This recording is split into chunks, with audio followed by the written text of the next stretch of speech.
Hello students, welcome back to my channel. आप देख रहे हैं स्टडी आईक्यू चैनल।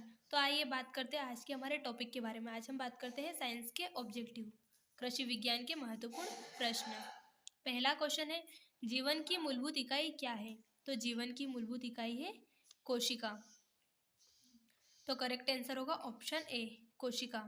अब अगला क्वेश्चन है, कोशिका का जीवित अंश जीव द्रव्य कहलाता है। यह किससे बना होता है? जो जीव द्रव्य होता है वो किससे मिलकर बना होता है? तो जीव द्रव्य कोशिका द्रव्य, केंद्रक द्रव्य और अन्य कोशिकांगों से मिलकर बना होता है। तो इसका करेक्ट आंसर है ऑप्शन डी। अगला क्वेश्चन है, 80% से अधिक कोशिका में पाया जाने वाला पदार्थ है। तो 80% से अधिक कोशिकाओं में जल पाया जाता है। तो इसका करेक्ट आंसर है ऑप्शन डी, यानी कि 80% से अधिक कोशिकाओं में जल पाया जाता है। अब अगले क्वेश्चन की बात करते हैं, निम्नलिखित में से किन कोशिकाओं में नाभिक नहीं होता है? तो लाल रक्त कोशिका में नाभिक नहीं होता है, लाल रक्त कणिकाओं में नाभिक नहीं होता है। तो इसका करेक्ट आंसर है ऑप्शन बी, लाल रक्त कोशिका।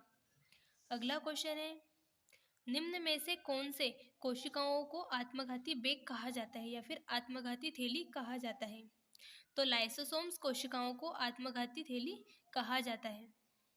इसका करेक्ट आंसर है ऑप्शन ए, लाइसोसोम्स। अब अगला क्वेश्चन है, निम्नलिखित कोशिका अंगकों में से कौन सा एक अर्धपारगम्य है? तो कोशिका झिल्ली को ही अर्धपारगम्य झिल्ली कहा जाता है या फिर अर्धपारगम्य अंग कहलाती है। तो इसका करेक्ट आंसर है ऑप्शन ए, कोशिका झिल्ली।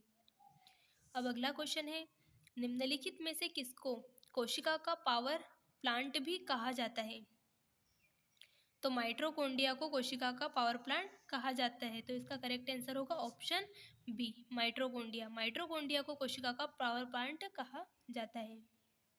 अब अगला क्वेश्चन है, कोशिका का शक्ति स्रोत क्या होता है?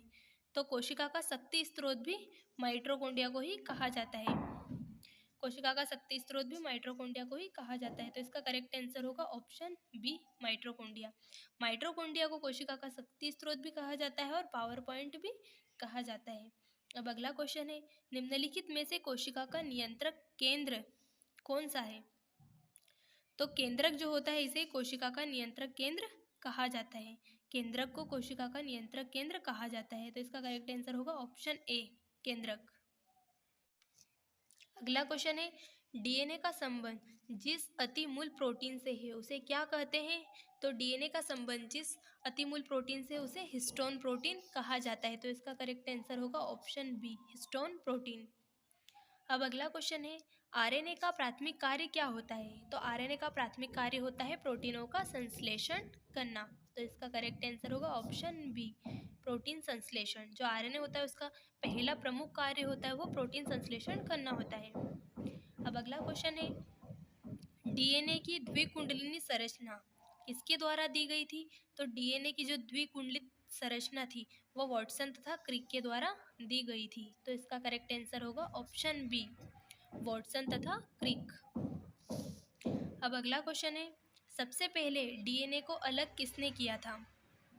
तो सबसे पहले डीएनए को अलग फ्रेडरिक हॉफमैयर ने किया था। तो इसका करेक्ट आंसर होगा ऑप्शन ए, फ्रेडरिक हॉफमैयर। अब अगला क्वेश्चन है, डीएनए के दो स्ट्रैंड बंधे होते हैं। तो डीएनए के जो दोनों स्ट्रैंड होते हैं वो हाइड्रोजन बॉन्ड्स के द्वारा बंधे होते हैं। इसका करेक्ट आंसर होगा हाइड्रोजन बॉन्ड्स या ऑप्शन ए। अब अगला क्वेश्चन है, प्रयोगशाला में सर्वप्रथम डीएनए का संश्लेषण किसने किया था? तो प्रयोगशाला में डीएनए का संश्लेषण सबसे पहले डॉक्टर खुराना ने किया था। इसका करेक्ट आंसर होगा ऑप्शन ए, खुराना ने। अगला क्वेश्चन है, डीएनए उंगली छाप का प्रयोग किसकी पहचान के लिए किया जाता है? तो डीएनए उंगली छाप का प्रयोग माता पिता की पहचान के लिए किया जाता है, जो बलात्कारी होते हैं उनका अपराध जानने के लिए किया जाता है और चोर के लिए किया जाता है। तो इसका करेक्ट आंसर होगा उपयुक्त सभी, मतलब इन तीनों कार्यों के लिए डीएनए का प्रयोग किया जाता है। तो इसका आंसर होगा उपयुक्त सभी। अब अगला क्वेश्चन है, पुरुष में पुरुषत्व के लिए कौन सा गुणसूत्र संयोजी उत्तरदायी होता है? तो इसका करेक्ट आंसर होगा XY गुणसूत्र, यानी कि ऑप्शन डी। अब अगला क्वेश्चन है, मनुष्य में कौन से क्रोमोसोम्स के मिलने से बालक का जन्म होता है? मतलब पुत्र का जन्म कौन से क्रोमोसोम्स के मिलने से होता है? तो जब पुरुष का वाई गुणसूत्र और स्त्री का एक्स गुणसूत्र मिलता है तो पुत्र का जन्म होता है। तो इसका करेक्ट आंसर होगा ऑप्शन सी, यानी कि पुरुष का वाई गुणसूत्र और स्त्री का एक्स गुणसूत्र। अब अगला क्वेश्चन है, निम्नलिखित में से सर्वप्रथम किस वायरस की खोज हुई थी? तो सबसे पहले टीएमवी वायरस की खोज हुई थी। इसका करेक्ट आंसर होगा ऑप्शन सी, टीएमवी वायरस।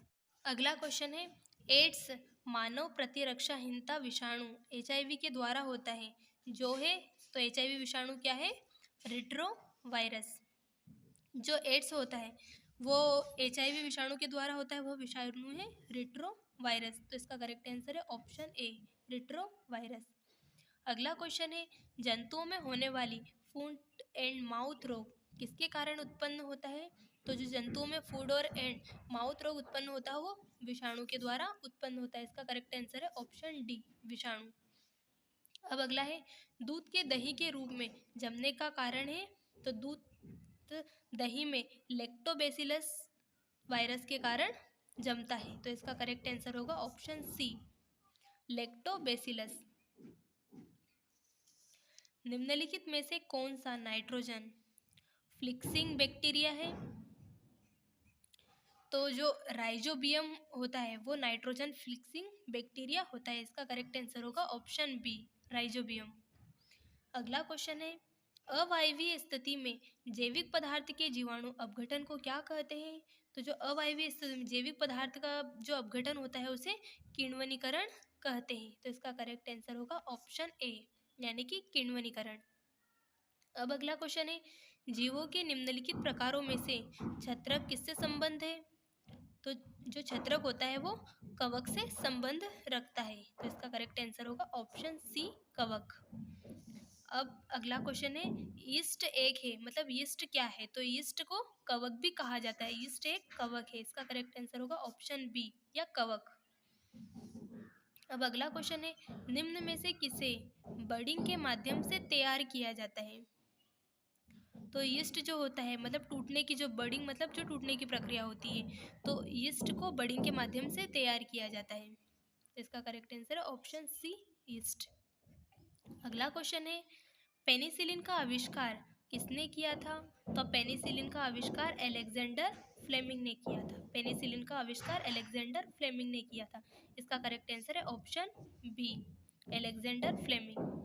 अब अगला क्वेश्चन है, प्रतिजीव पेनिसिलिन किससे प्राप्त होता है? तो जो प्रतिजीव पेनिसिलिन होता है वो कवक से प्राप्त होता है। तो इसका करेक्ट आंसर है ऑप्शन सी, या कवक।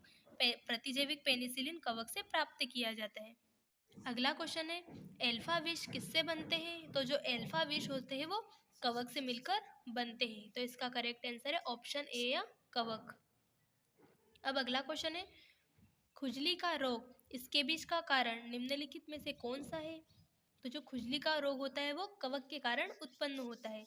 तो इसका करेक्ट आंसर होगा ऑप्शन बी, कवक। अब अगला क्वेश्चन है, चट्टानी स्तरों पर लाइकेन विकास को क्या कहते हैं? तो जो चट्टानों पर लाइकेन का विकास होता है उसे सेक्सिकॉल्स कहते हैं। तो इसका करेक्ट आंसर होगा ऑप्शन डी, सेक्सिकॉल्स। अगला क्वेश्चन है, लिटमस अम्ल सार सूचक प्राप्त होता है? तो लिटमस अम्ल सार सूचक लाइकेन से प्राप्त होता है। तो इसका करेक्ट आंसर होगा ऑप्शन बी, लाइकेन। अब अगला क्वेश्चन है, आयोडीन किससे प्राप्त होता है? तो आयोडीन लेमनेरिया से प्राप्त होता है। इसका करेक्ट आंसर होगा ऑप्शन बी, लेमनेरिया। अब अगला क्वेश्चन है, शैवाल विज्ञान किसका अध्ययन है? तो शैवाल विज्ञान होता है वो शैवाल का अध्ययन होता है। नाम से ही पता चलता है शैवाल विज्ञान, तो शैवाल का अध्ययन। तो करेक्ट आंसर ऑप्शन बी, शैवाल। अब अगला है, निम्नलिखित में से किसे सामान्यतः पौंड सिल्क कहा जाता है? तो स्पाइरोगाइरा को सामान्यतः पौंड सिल्क कहा जाता है। इसका करेक्ट आंसर होगा ऑप्शन डी, स्पाइरोगाइरा। अब अगला क्वेश्चन है, संसार में सबसे तेज बढ़ने वाला पौधा कौन सा है? तो जो बांस का पौधा होता है वो सबसे अधिक तेजी से बढ़ता है। तो संसार में सबसे तेज बढ़ने वाला पौधा है वो बांस का, जो बहुत अधिक वृद्धि करता है। करेक्ट आंसर है ऑप्शन ए या बांस का। अगला है, निम्नलिखित में से किस फसल में एलोजा एवं एनाबिना जैव उर्वरक का प्रयोग किया जाता है? तो जो चावल की फसल होती है उसमें एनाबिना और एलोजा नामक दो जैव उर्वरकों का प्रयोग किया जाता है। तो करेक्ट आंसर होगा ऑप्शन बी, चावल के अंदर। अगला क्वेश्चन है, चिलगोजा निम्न में से किस एक प्रजाति के बीज से प्राप्त होता है? तो जो चिलगोजा होता है वो पाइन प्रजाति के बीज से प्राप्त किया जाता है। तो करेक्ट आंसर होगा ऑप्शन ए या पाइन। अगला क्वेश्चन है, सबसे लंबा जीवित वृक्ष कौन सा है? तो सबसे लंबा जो जीवित वृक्ष होता है वो सिकोया का होता है। तो करेक्ट आंसर होगा ऑप्शन बी, सिकोया। अगला क्वेश्चन है, किस पौधे का वैज्ञानिक नाम सोलेनम ट्यूबरोसम है? तो जो आलू होता है इसका वैज्ञानिक नाम होता है सोलेनम ट्यूबरोसम, या फिर ऐसा भी पूछ सकते हैं कि आलू का वैज्ञानिक नाम क्या है? तो आलू का वैज्ञानिक नाम होता है सोलेनम ट्यूबरोसम। तो करेक्ट आंसर है ऑप्शन ए, आलू। अब अगला क्वेश्चन है, मैंगीफेरा इंडिका किसका वैज्ञानिक नाम है? तो जो मैंगीफेरा इंडिका है वो आम का वैज्ञानिक नाम होता है। तो करेक्ट आंसर है ऑप्शन बी या आम। आम का वैज्ञानिक नाम मैंगीफेरा इंडिका होता है। अगला क्वेश्चन है, डेलोनिक्स रजिया रफिन का वैज्ञानिक नाम है? तो गुलमोहर का वैज्ञानिक नाम होता है। गुलमोहर का वैज्ञानिक नाम होता है डेलोनिक्स रजिया रफिन, या फिर डेलोनिक्स रजिया रफिन गुलमोहर का वैज्ञानिक नाम है। तो करेक्ट आंसर है ऑप्शन बी, गुलमोहर। अब अगला है, अजादिया रायता इंडिका निम्न में से किसका वैज्ञानिक नाम है? तो ये नीम का वैज्ञानिक नाम होता है। इसका करेक्ट आंसर है ऑप्शन सी, नीम। अब अगला क्वेश्चन है, ओटोकॉर्पस इंडिका का वैज्ञानिक नाम है कटहल। तो ये कटहल का वैज्ञानिक नाम होता है। जो ओटोकॉर्पस इंडिग्रा है ये कटहल का वैज्ञानिक नाम होता है। तो करेक्ट आंसर होगा ऑप्शन डी, कटहल। अब अगला क्वेश्चन है, फूलों के अध्ययन को क्या कहा जाता है? तो फूलों के अध्ययन को एंथ्रोलॉजी कहा जाता है, या फिर एंथ्रोलॉजी फूलों का अध्ययन कहलाता है। तो करेक्ट आंसर है ऑप्शन ए, एंथ्रोलॉजी। अब अगला है, सबसे छोटा फूलों वाला पौधा कौन सा होता है? तो जो वोल्फिया का पौधा होता है वो सबसे छोटा फूलों वाला पौधा कहलाता है। करेक्ट आंसर है ऑप्शन ए, या फिर वोल्फिया। अगला क्वेश्चन है, निम्नलिखित में से कौन सा विश्व का सबसे बड़ा पुष्प है?